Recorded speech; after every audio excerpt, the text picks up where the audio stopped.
Silent Angelica is really interesting because even though Angelica is in it pretty much all of the way through, she barely says anything. This is the first segment of the 14th episode of the 6th season of Rugrats, and both of her parents are busy, and they tell her if she goes away and be quiet until they're not busy anymore, she'll get various Cynthia-related toys, and Angelica agrees to this, so she doesn't say a single word.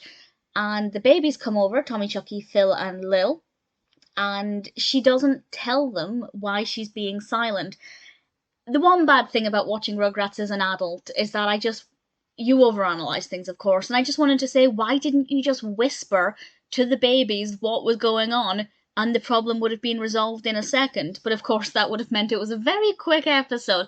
But she doesn't tell the babies that they need to be quiet, so they try various things to work out what's wrong with her. Chuckie sings her a song to try and cheer her up. Tommy dresses up as a doctor to try and see if she's unwell. And they end up making a tremendous amount of noise. And all the while, Silent Angelica is getting increasingly frustrated. Will she end up getting the Cynthia toys? And I'll say no more, but I really enjoyed it. I also have to say the voice acting for Angelica was brilliant. Voiced by Cheryl Chase, and a lot of it was kind of grunting or making small noises, not really speaking as such, but still making audible sounds, and I think it was very well done and very effective. And of course, the actual voice acting is good as well.